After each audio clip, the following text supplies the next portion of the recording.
हरि ओम.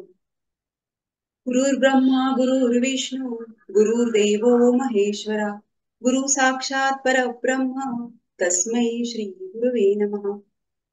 कुणाला भगवद्गीतेतील बाकीचे श्लोक माहीत असोत वा नसो, पण बहुसंख्य लोकांना चौथ्या अध्यायातील हे दोन श्लोक नक्की माहीत आहेत.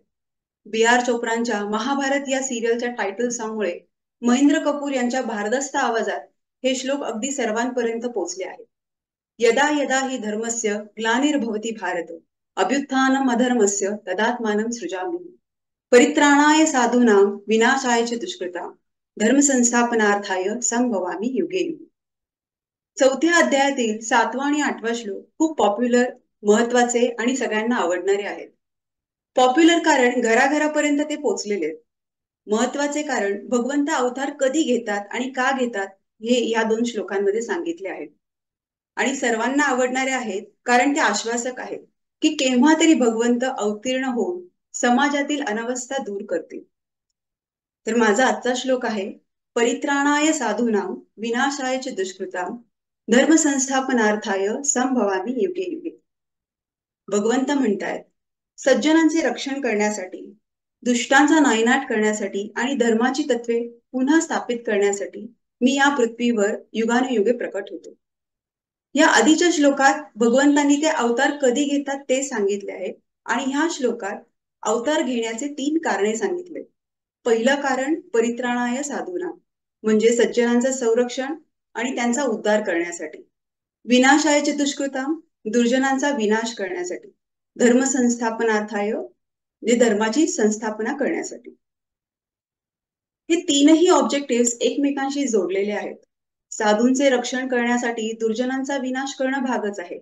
तसेच साधूंचे रक्षण आणि दुर्जनांचा विनाश झाला की त्याचा आउटकम इज धर्म संस्थापना होय. मागच्या म्हणजे 7व्या श्लोकात धर्माला ग्लानी आली की अधर्म प्रबळ होतो असे भगवंत म्हणतात. धर्मावरच्या ग्लानीचा एक उपाय म्हणजे साधूचे संरक्षण करणे होय. आपण हे दोन्ही श्लोक एक फीडबॅक कंट्रोल सिस्टीमच्या अॅनॉलॉजीने पण पाहू शकतो. कंट्रोलर आहेत भगवंत आणि हा कंट्रोल लूप प्रत्येक युगात रन होत आहे. कंट्रोलरला इनपुट आहे धर्माची स्थिती.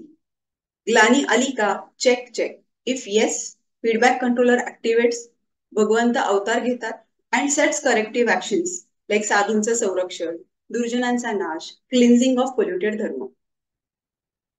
आता आपण पाहूयात नक्की साधू म्हणजे कोण. साधू म्हणजे सद्मार्गावर चालणारे ईश्वरनिष्ठ लोक.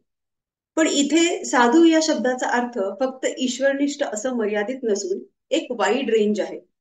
अगदी चांगले वागणारे लोक यापासून ते समाजाला उन्नत करणारे संत यापर्यंत. भगवंत किती प्रेमळ आहेत हे या श्लोकातही दिसते. त्यांच्या तोंडून प्रथम परित्राणाय साधूनाम आले आहे. साधूंचे भक्तांवरच्या प्रेमाला प्रतिसाद देण्यासाठी, त्यांच्या प्रेमाचे ऋण फेडण्यासाठी भगवंत अवतरतात. विनाशायचे दुष्कृताम ही त्यांची आवड नाही, तर त्यांना ते न टाळता येणारे आहे. उदाहरणार्थ, हिरण्यकश्यपूने प्रल्हादाला किती त्रास दिला, किती अत्याचार केले. प्रत्येक वेळेला भगवंतांनी प्रल्हादाचे संरक्षण केले. हिरण्यकश्यपूला लगेच दंड नाही दिला. त्याला सुधारण्यासाठी बऱ्याच वेळेला ऑप्शन्स दिले. पण शेवटी लातो की भूत बातों से नहीं मानते म्हटल्यावर नरसिंह अवतार घेऊन त्यांना त्याचे वध करावे लागले. तसेच भगवान श्रीकृष्णांनी साधू वृत्ती असलेल्या पांडवांचे रक्षण केले आणि दुर्जनांचा विनाश केला. त्याचबरोबर धर्माचा सूक्ष्म उद्देश सत्याचे रक्षण करणे आहे हेही दाखवून दिले. जर सत्याचे रक्षण सज्जनांकडून काही कारणाने होत नसेल तर त्या सज्जनांशी युद्ध करणे भाग आहे. त्यांच्यावर आपलं प्रेम असलं तरी आणि ते गुरुस्थानी असले तरी हे कटू कर्तव्य भगवंतांनी अर्जुनाकडून करूनही घेतले. आता धर्म संस्थापना म्हणजे काय? मानवी जीवनाचा खरा धर्म आहे ईश्वर प्राप्ती. हे मुख्य उद्देश विसरून जेव्हा कर्मकांडांना अवास्तव महत्व दिले जाते तेव्हा धर्माला ग्लानी येते. धर्माची घडी विस्कटून जाते. धर्माची ती घडी नीट बसवणे म्हणजे धर्म संस्थापना. भगवान श्रीकृष्णांना नव्या धर्माची स्थापना करायची नव्हती. संस्थापना म्हणजे धर्मातल्या कर्मकांडांचा पसारा कमी करून त्यातले तत्वविचार अनुभवण्यासाठी आणि त्यातील मूल्ये जगण्यासाठी समाजाला प्रोत्साहित करणे. या चौथ्या अध्यायात अनेक यज्ञ सांगितले आहेत. पण ते सर्व विविध उपासना, अष्टांग योग आणि त्याला पूरक उपासनांशी निगडीत आहेत. वैदिक यज्ञकांड चा जास्त उल्लेख केलेला नाहीये. जास्त म्हणजे केलेलाच नाहीये रादर. वेदांचा सार म्हणजे उपनिषदे आणि उपनिषदांचा सार म्हणजे गीता असे म्हटले जाते. पण उपनिषदांमध्ये योगाचा भाग गीते एवढे स्पष्ट आणि स्वच्छ प्रक्रिया सांगणारा नाही. शिवाय उपनिषदांमध्ये ज्ञानावर भर आहे. पण ते ज्ञान धारण करण्यासाठी अंतःकरणाची मशागत, जी तयारी ज्या कर्मयोगाने होते, ते गीतेतच डिटेलमध्ये सांगितलेले आहे. संभवामी युगे युगे, युगायुगात अवतार होतात असे म्हटले असले तरी एका युगात आवश्यकतेनुसार एकापेक्षा जास्त वेळा भगवंतांनी अवतार घेतलेले आहेत. वेगवेगळ्या अवतारांमध्ये वरील नमूद केलेल्या 1, 2 किंवा 3ही कारणांसाठी भगवंतांनी अवतार घेतलेले. नरनारायण या रूपात भगवंतांनी अवतार घेतला तो तपाची म्हणजे साधनेची प्रतिष्ठा जगामध्ये वाढवण्यासाठी. कपिल मुनींच्या रूपात अवतार घेतला तो सांख्य तत्वज्ञान मांडण्यासाठी. राम आणि कृष्ण या अवतारांमध्ये या तिन्ही गोष्टी दिसतात. आणि गीतेचे प्रकटीकरणातून धर्मसंस्थापनेचे कार्य परमोच्च पातळीवर नेलेले दिसते. साधारणपणे भारतात आणि इतरत्र लोकांना दशावतार माहित आहेत. पण हे समजून घेतले पाहिजे की भगवंताचे अनेक अवतार आहेत, अगदी अमर्याद. असे वर्णन केले आहे की समुद्रात जितके लाटांची संख्या आहे तितके भगवंतांचे अवतार आहेत. अवतारांच्या कॅटेगरीज पण आहेत, जसे की पुरुषावतार, गुणावतार, लीला अवतार, मन्वंतर अवतार, युगावतार इत्यादी. या श्लोकाचा अभ्यास करताना माझ्या मनात बरेच प्रश्न आले. खरंच हे 3 कारण व्हॅलिड आहेत का भगवंताला अवतार घेण्यासाठी? सज्जनांचे रक्षण करण्यासाठी. खरं तर भगवंत आपल्या भक्तांच्या हृदयात विराजमान आहेत आणि त्यांचे आतून नेहमीच ते रक्षण करतात. मग यासाठी अवतार घेण्याची गरज काय? दुष्टांचा नायनाट करण्यासाठी भगवंत स्वतः सर्व शक्तिमान आहेत आणि केवळ इच्छा करूनच दुष्टांचा वध ते करू शकतात. हे साध्य करण्यासाठी त्यांना अवतार का घ्यावा लागेल? धर्माची संस्थापना करण्यासाठी वेदांमध्ये धर्माचे वर्णन केले आहे. भगवंत संतांच्या माध्यमातून त्याची पुनःस्थापना करूच शकतात. मग हे पूर्ण करण्यासाठी त्यांना त्यांच्या वैयक्तिक स्वरूपात अवतार घेण्याची गरज काय? मानवी जीवनाचा खरा धर्म आहे ईश्वर भक्ती आणि ईश्वराची प्राप्ती. तेच भगवंत अवतार घेऊन बळकट करतात.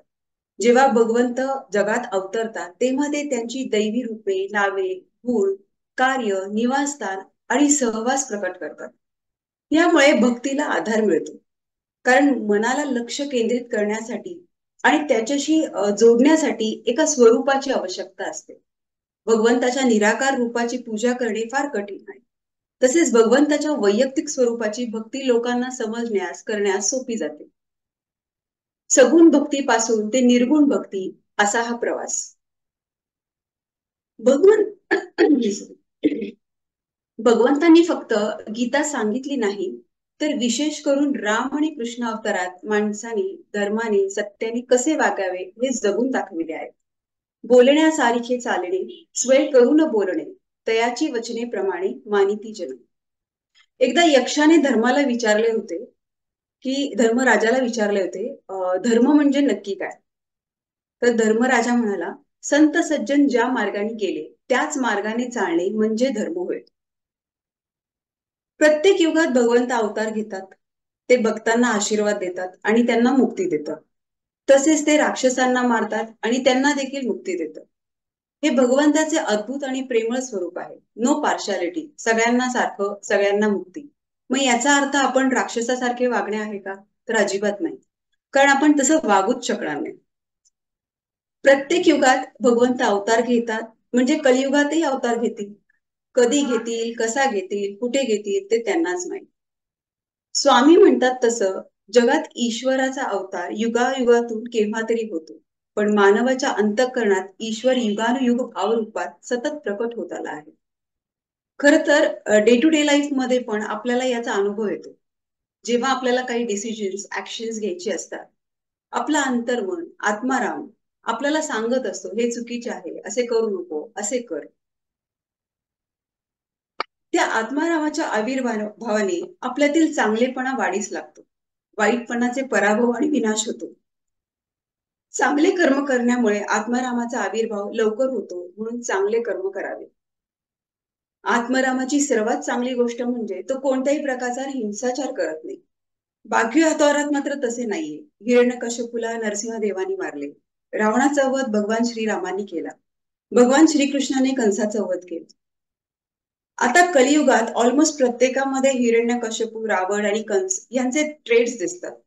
तसं पाहिलं तर मग परमेश्वराला किती लोक मारावे लागतील आणि किती अवतार घ्यावे लागतील. मात्र आत्माराम त्या व्यक्तीला मारत नाही, त्याऐवजी व्यक्तीमधील आसुरी प्रवृत्तींना मारतो. आणि ते भक्तीनेच होते, साधनेनेच होते. विनोबांनी ह्या बाबतीत छान म्हटले आहे की भक्ताचे आरोहण झाले की भगवंताचे अवतरण होते. म्हणजे वैयक्तिक पातळीवर फक्त साधनेने आणि अंतःकरणातील गुणांनी उन्नत होत ईश्वर प्राप्तीच्या मार्गात वरची पातळी जसजशी गाठू लागेल तसा भगवंत त्याला सहाय्य करण्यासाठी, त्याला अधिक उन्नत करण्यासाठी अवतरतो. सर्वच चांगली माणसं इतरांना मदत करत असतात, खरेपणाने वागत असतात. पण संतांची, सद्गुरूंची पातळी खूपच उंच असते. ते माणसांना आंतरिक उन्नतीचा मार्ग दाखवतात, खरा धर्म सांगतात आणि समाजाच्या खऱ्या अर्थाने कल्याण करत असतात. नशिबाने आपल्याला सद्गुरू लाभले आहेत. त्यांनी सांगितलेल्या सन्मार्गावर आपल्या सर्वांचे वाटचाल हो, ही प्रार्थना करून स्वामींचरणी हा स्वाध्याय अर्पण करते. हरी.